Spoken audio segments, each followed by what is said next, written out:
Hey everybody, welcome back to Northernlion, plays the Binding of Isaac Afterbirth Plus. I don't want to say good run last time, right? Because, like, it was, but we made a mistake. W3PQYYQ8. As Samson, we should take the dark path, but at least there's some meat in case I accidentally take the light path, which is plausible. But I don't want to talk about Isaac. I want to talk about something very important today. I've recently been informed of this Kickstarter, and it's called Lex, Bionic Chair that enhances posture, comfort, and what's the last thing? Give it a sec. Give it a sec. Give it a sec. And life! The exoskeleton that lets you sit with a perfect posture and make backpack feels weightless. It make backpack feels weightless. Get extra miles out of life. 8 millimeters thick. It's also the most funded exoskeleton in Kickstarter history, in case that's something that interests you. I encourage you to look up the Lex exoskeleton. I'm going to explain why.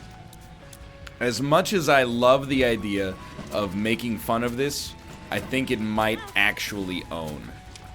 What it is basically like, picture a fanny pack, but you wear it on your back, and instead of it holding things, it's like two legs.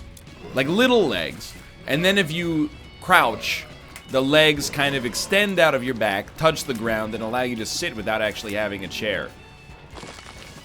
Oh, no wonder a small rock has not appeared before. Okay. That makes sense.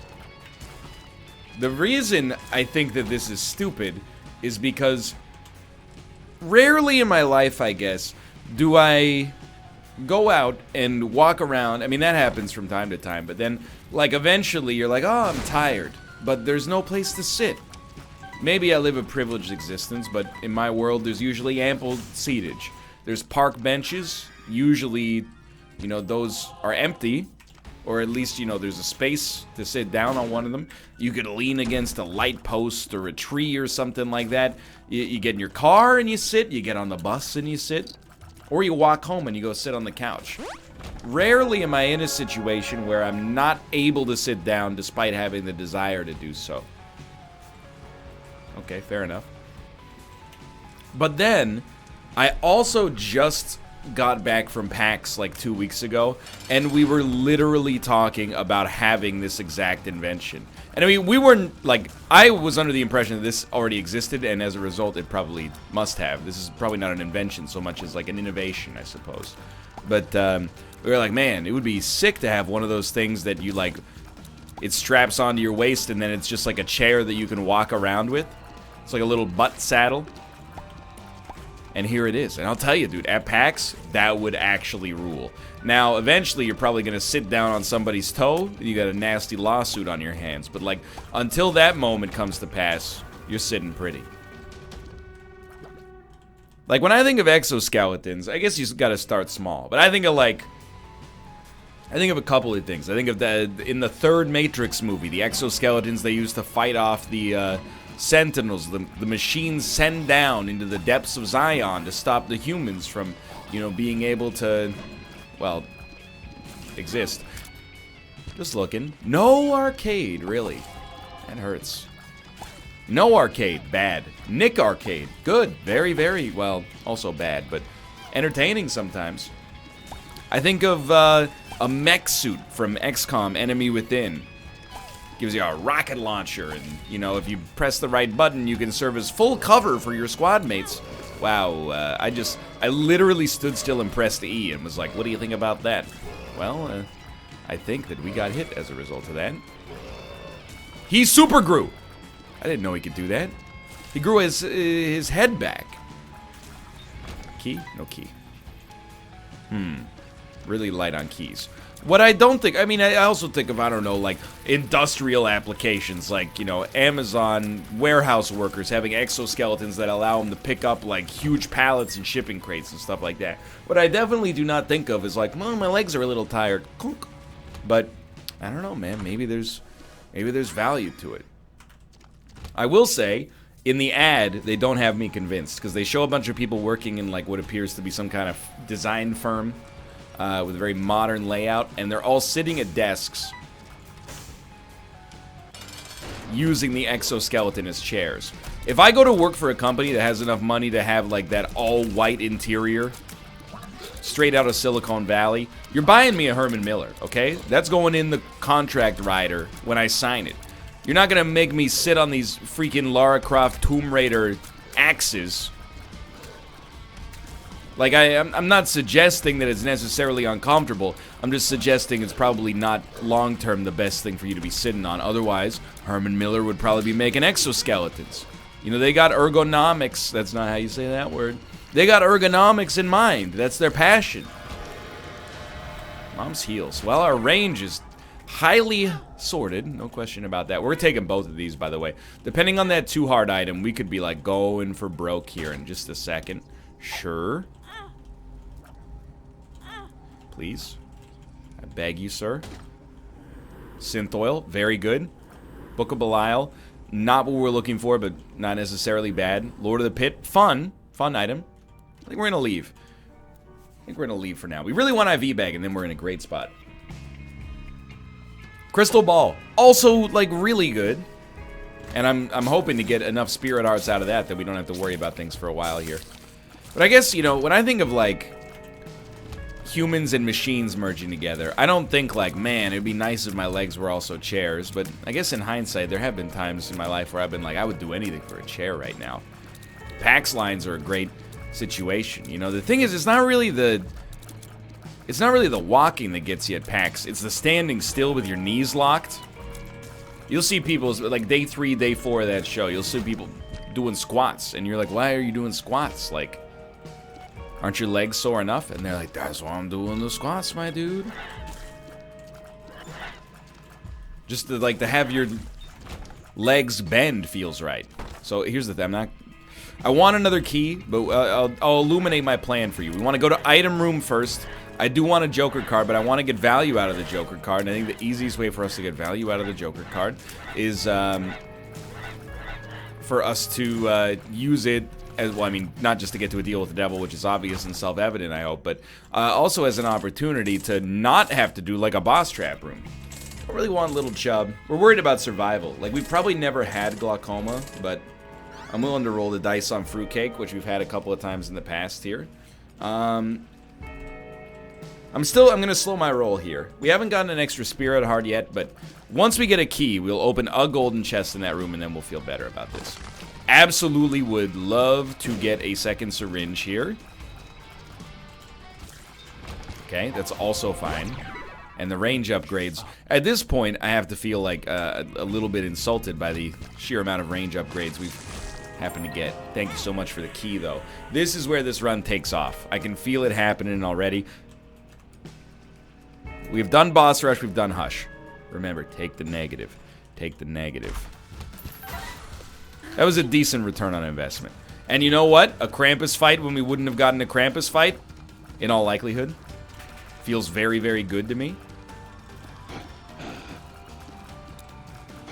Lump of coal. If you give me 20 range upgrades and then don't give me lump of coal, I'm gonna be honest with you. I might flip my lid. I hate to use strong language. I might even throw a fit. Thank you. Okay. No fit necessary. I like the way you know fit. I'm about to back it up. So this is, like, obviously a highly, highly winnable run. Crystal Ball. I shouldn't have said the negative things I said about, well, I didn't even say negative things about Crystal Ball, but I said, you know, I hope I get IV bag. It's just kind of an insulting thing to say to Crystal Ball, which is an item that, you know, is very good in its own right to begin with. I'm sorry I made you feel bad, Crystal Ball. Made you feel like you were a second-class spacebar item. Wasn't my intention. And the truth is, Crystal Ball is actually, I mean, it's beyond a first-class spacebar item. It's extremely good. Mapping, usually survivability, if not survivability, utility. In my city, you, what do you own the world? How do you own disorder? You know, you get the idea. You're familiar with the song, I'm sure. Hey. Dude, the guppy items have been coming fast and furious here. Like Vin Diesel's career. That's not saying that he's getting a lot of roles. Mostly I'm saying that if you look at his filmography, it's almost exclusively Fast and the Furious movies, especially since like the year 2010. I'm being real with you. I can't think of a movie. I thought Vin Diesel's career had kind of died around maybe like 2008. Now he just does Fast and the Furious movies, and then he did that really ill-advised Riddick reboot, right? Why is that such a tough sentence to say? Really ill-advised Riddick reboot. Well, it's Wikipedia. Vin Diesel. Oh, better known as Mark Sinclair.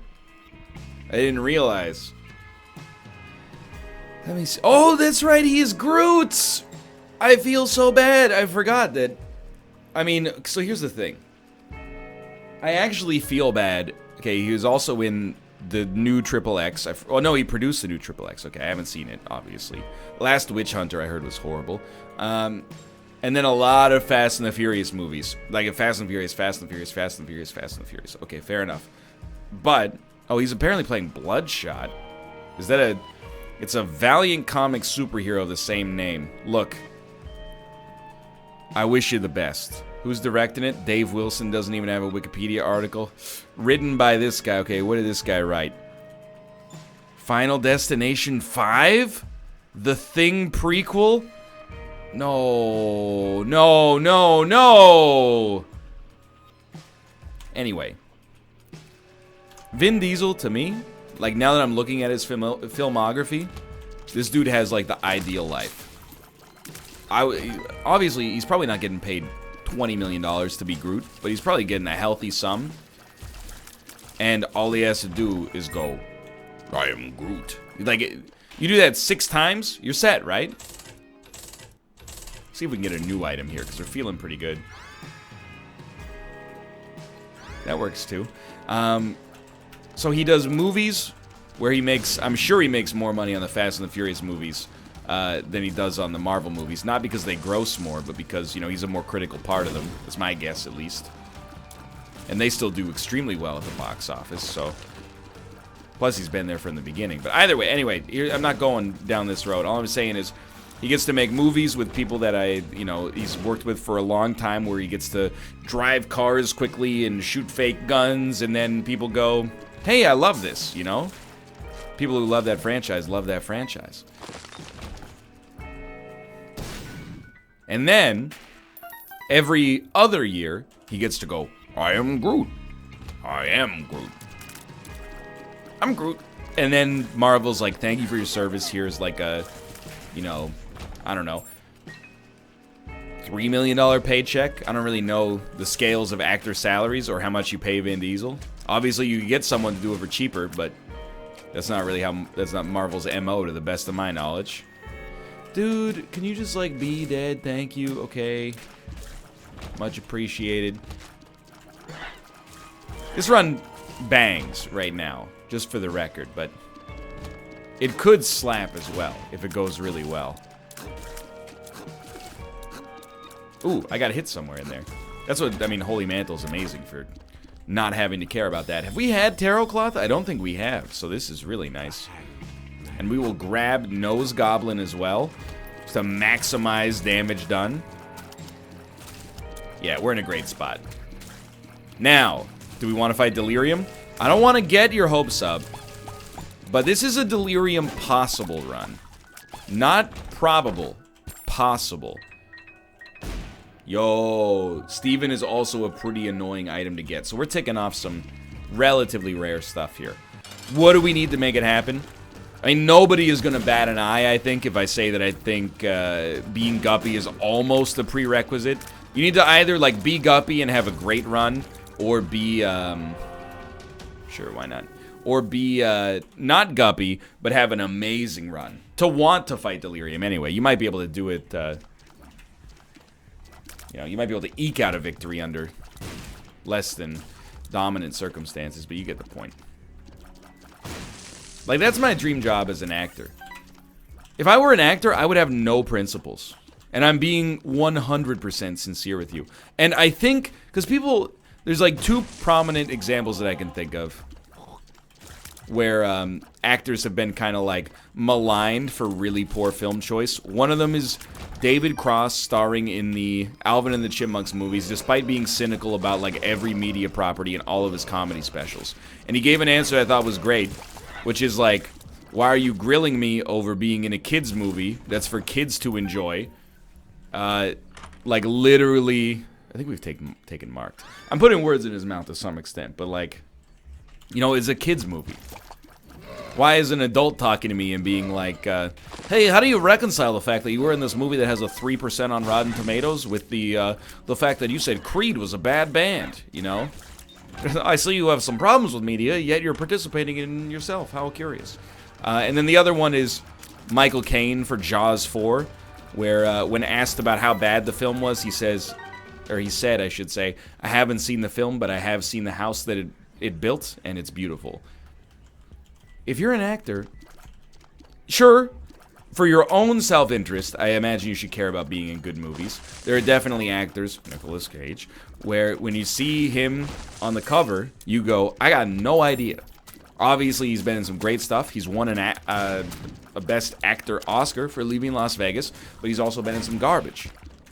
I watched a garbage movie with him. It was so garbage. It also had Anton Yelchin in it. You can look up the name if you want. It was so garbage I don't even remember the name, but it was extremely not good. Dude, the smoke was freaking me out here. I thought I was seeing words in it. The smoke in the room, not in like real life. I know that could be taken out of context there. Not my finest holy mantle usage there either. So that's boss rush escapability for us right there. We're on Depths 1. Let's explore a little bit.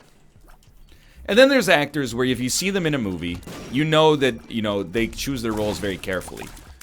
So if, you know, if you see a Leonardo DiCaprio movie, to some extent, you don't even have to look at the tomato meter, you know, in the modern era, or the IMDb rating or the cinema score or whatever Jeremy Johns reviews it, you know, depending on your film critics of choice is what I'm saying. You already know there's a reasonable chance it's going to be pretty good.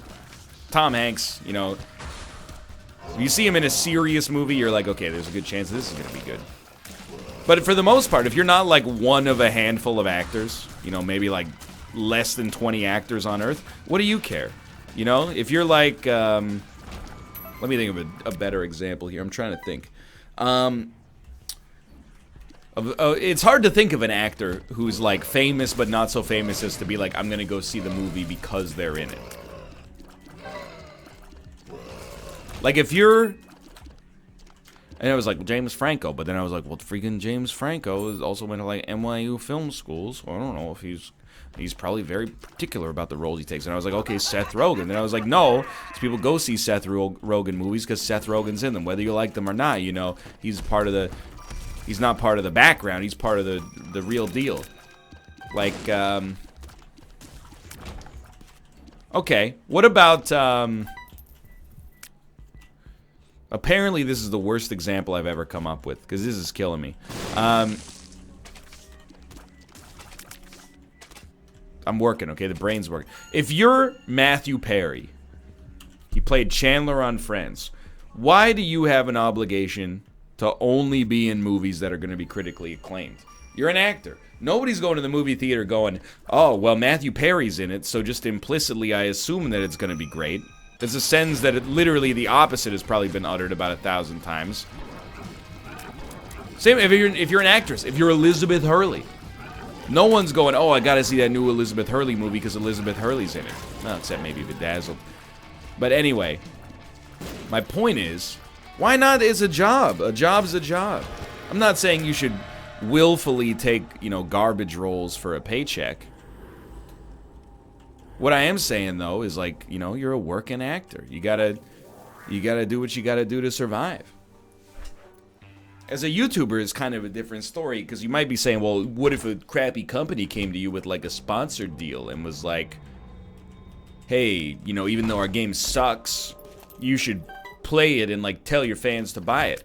Would you do it? Well, like, the thing is, first off, what are they offering? I have ethics.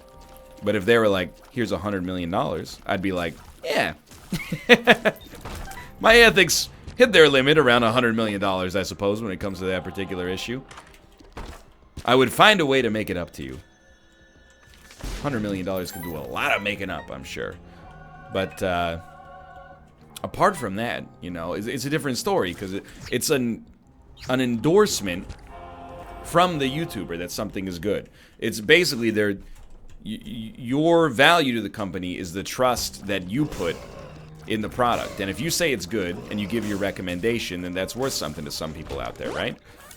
Yo, we hit the button and got Guppy's collar. That's unexpected.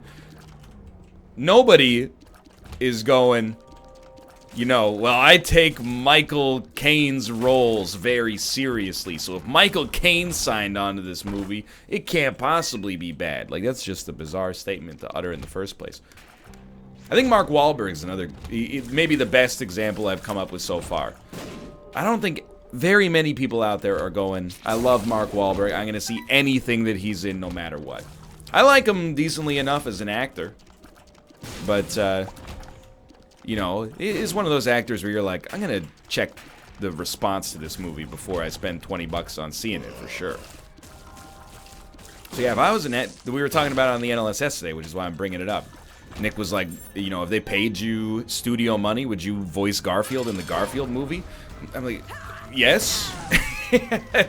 It's literally the easiest decision in my life. Like, oh no, the movie might be bad. What are you're not gonna go see the Garfield movie in theaters. You're an adult. That's one thing. Secondly, oh no, it might destroy my acting career that doesn't even exist, but actually, like, definitely wouldn't in the first place, even if I did have an acting career. It's not like Bill Murray's acting career died after Garfield. Yo, Dark Boy achieved. Leprosy's appeared. He's just old, man. Hey, we took the negative. Glad I thought about it for a split second there. I don't know if we've ever taken Infestation, so we'll take it and get the heck out of town. Still a chance for Delirium, but looking more towards the Darkroom side for certain. For now, at least. It's not about the money necessarily. Like, it came up in the PUBG discussion. Like, would you play PUBG for 12 hours a day? 7 days a week for 6 months for 500 grand. And me, Malf, and Dan were like, easily. And Austin was like, he wouldn't. And I respect that decision from him. Simultaneously, he said, I think you guys value money too much. And I was like, eh. It's not that I necessarily have noble aims for, you know, having, well, we said it was 500,000. But anyway, 500,000, that's not like unbelievably wealthy money. That's like security for a long time, especially if you manage it properly. We'll take this because I don't know if we've had it yet. And we do have 90 cents. I'm not saying it's a small amount of money. It's a very large amount of money, which is why I said that I probably would do it. But, you know, he said, like, you guys care too much about money. Well, it does buy everything. I don't want to have $100 million to buy a private plane or a yacht or any. I think that stuff is very stupid. I don't want to fly myself to the moon. I don't want to buy a sports car. I have no expensive tastes except maybe food. And even then, you know, like, I don't know. It's not in my personality to spend a ton of money on food on the regular. If I eat it at a restaurant that's, you know, maybe like for Cade and I, it would be like 60 bucks for the two of us to eat at the restaurant. So it's up there. It's not like Michelin starred, but, you know, it's slightly, it's more than a budget meal for sure. And I just want to preface this with the context of saying we live in like one of the most expensive cities, at least in North America. I understand. Cade and I could also go out and eat for under 10 bucks for the two of us for sure. It's not a I didn't bring up like a meal of 2 hot dogs in order to represent this.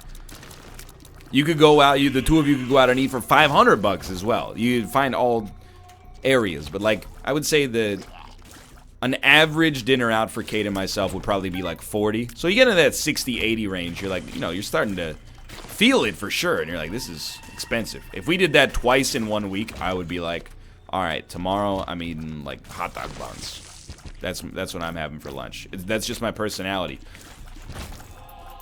Whether I can afford it or not, my brain is like, don't do that.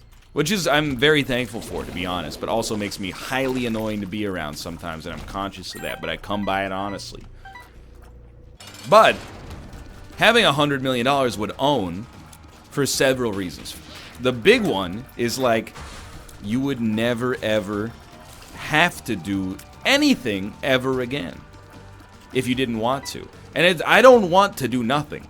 There was probably a time in my life where that was like my most important aim. Like, man, if I could just do nothing, that would be incredible. I'm not like that anymore, and I'm actually thankful.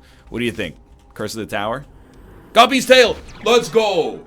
He took the gamble and he won. Now it's just like, I could do whatever I want.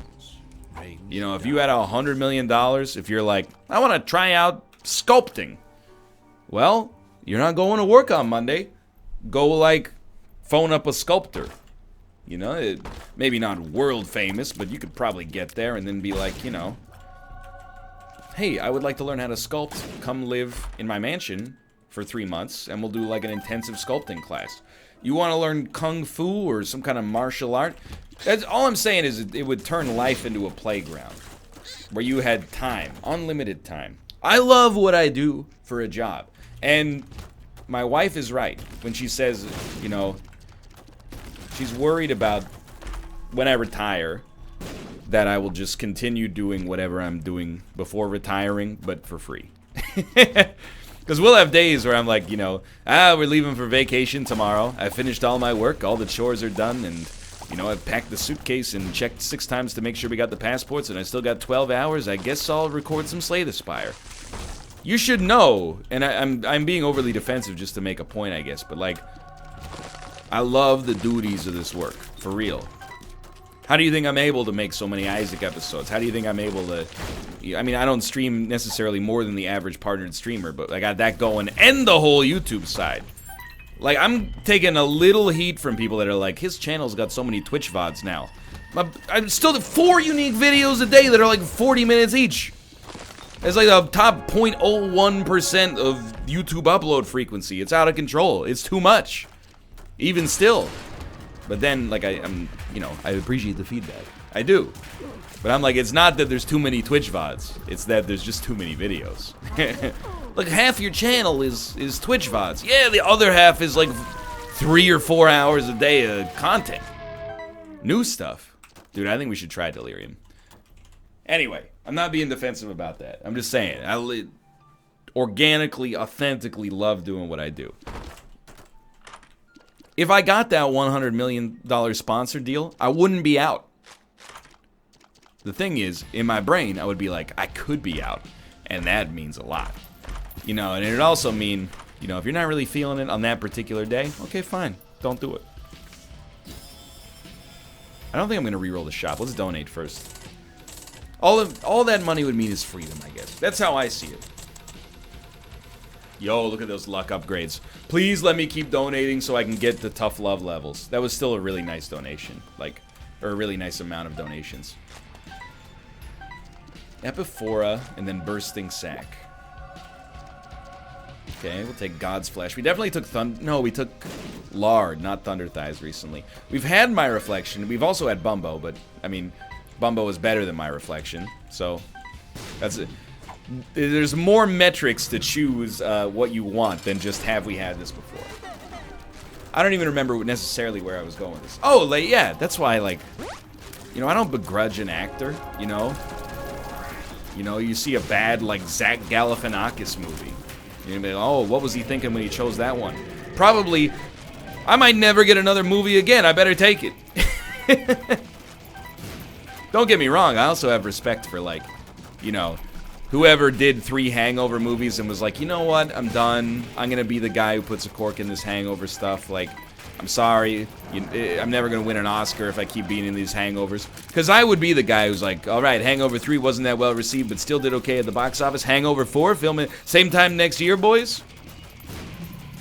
I wouldn't be a Leonardo DiCaprio. I would definitely be like a Will Ferrell or something like that. What is this terrible sound? It's like an eyeball tear got stuck to the hush. And I think that's okay too, you know? As long as you're honest about it.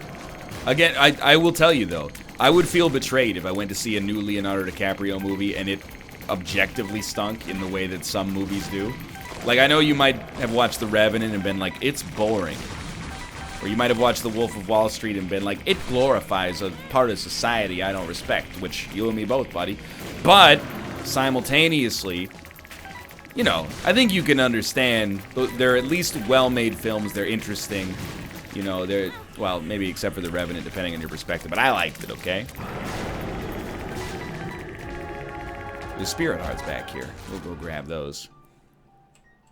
But if he came out with, like, there we go. If he came out with a real stinker, like a movie that was just like a Nicolas Cage, like Bangkok Dangerous level stinker, Vin Diesel, The Last Witch, what was that movie called? No, that was Nicolas Cage too. He was in a movie that was like, you know, The Last Witch Hunter, but Nicolas Cage was in that one. Oh, Season of the Witch, that's it. Yeah. Man, Nicolas Cage, he's been in a lot of trash, no question there. Oh no, it's Greed.